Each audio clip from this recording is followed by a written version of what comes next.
This lecture covers creating a confidence interval for a two-sample study.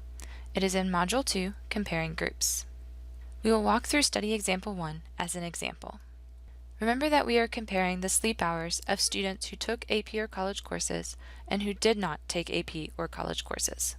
A 95% confidence interval for the mean is created so that 95% of like intervals will capture the population mean and 5% will not. However, we have a problem. Instead of one mean and one standard deviation, we now have two means and two standard deviations. We are interested in comparing two groups, so we can easily subtract means to compare the groups. If the two groups are the same, their means will be equal, so the difference of the means will be 0. If the two groups are different, their means will not be equal, so the difference of the means will be different from 0. However, it is not so easy to deal with standard deviations. The two groups may be the same or different with respect to their means, but this says nothing of the similarities or differences in their variances. The variances of the two groups are either approximately equal or unequal. We can determine whether they are equal or unequal informally or formally. An informal determination of variance equality looks at histograms and variances. However, this is very open to interpretation, as some may say that the variances are similar enough, while others may say that the variances are too different. Therefore, it is better to do a formal determination using a hypothesis test. The hypothesis test to determine if the variances of the two groups are equal or not has a null hypothesis assuming that the two groups have equal variances, and a research hypothesis stating that the two groups have different variances. Since variances are squared standard deviations, their values are always positive, so the F distribution, the distribution used for an F test, has values that are non-negative. The results of the F test in Excel are shown on the slide. We are interested in if the variances are different from each other, which is a two-tailed test. However, the results only give the p-value for a one-tailed test.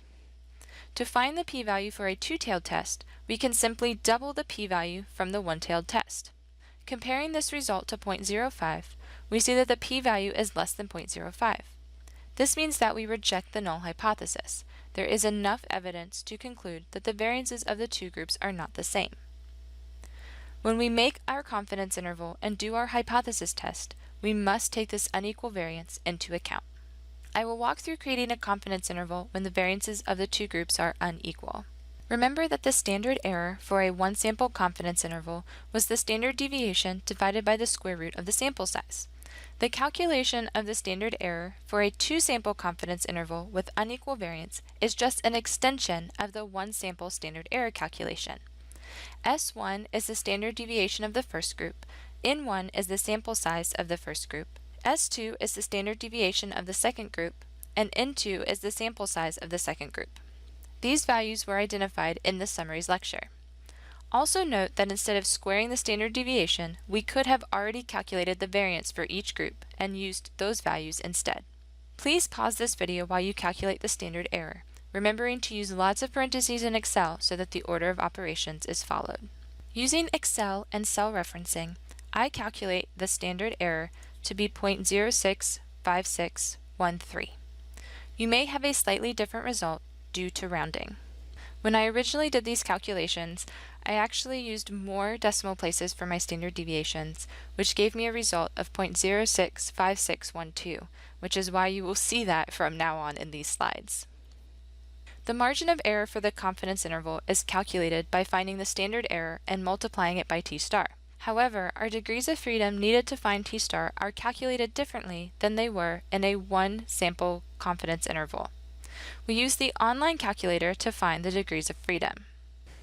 The degrees of freedom calculator uses the standard deviation and sample size for each group to calculate what is essentially a weighted average of the two sample sizes. You can copy and paste the result from the sample size calculator into Excel so that the result is saved. The command in Excel for finding t-star is the same as it is for a one-sample confidence interval, t.imv.2t. The first argument is still 0.05 as we are still making a 95% confidence interval. The degrees of freedom are what you obtained for the online calculator. Putting these two values into the Excel command, we obtain a t-star of 1.9642 0.48. Our margin of error is simply t star times the standard error. Please pause this video now while you calculate the margin of error. The margin of error is 0.1289. Creating a confidence interval is slightly different for a two-sample study. Remember that we subtract the two means as we are comparing the two groups. Therefore, the point estimate is the difference of the two means. In this case, 0.22. We calculated the margin of error on the last slide as 0.1289. Please pause this video while you calculate the lower and upper bounds of the confidence interval. The interval ranges from 0.09 to 0.35. The interpretation for this confidence interval follows a similar format to that of a one-sample confidence interval. We have the confidence level plus the parameter plus the interval. Therefore, we can say that we are 95% confident that the true difference in mean sleep hours between high school students who did not take AP or college courses and those who did is between 0.09 and 0.35 hours. Alternatively, we can say that with repeated sampling, 95% of intervals found using this method will contain the true difference in mean sleep hours between high school students who did not take AP or college courses and those who did. Notice that the entire interval is above 0.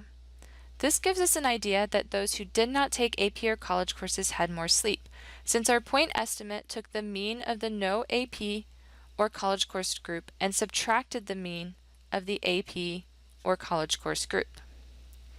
Also remember that this interval is in terms of hours. If we were to convert this to minutes, we would see that our interval ranges from about 5 minutes to about 21 minutes. For some students, this difference in average sleep time may not be large enough to deter them from taking AP or college courses. Therefore, for these students, even though the difference is statistically significant, it is not practically significant, meaning that they will not change their behavior based on the results.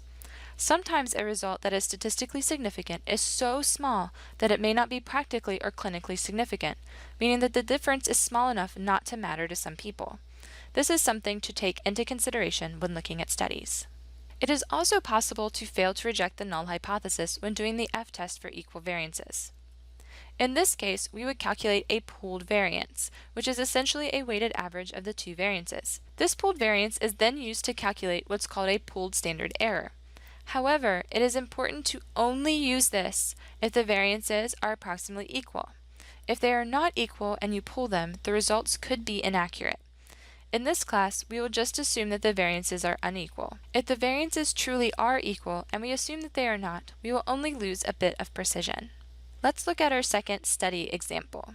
We will be comparing the sleep hours of two different groups of college students based on class standing.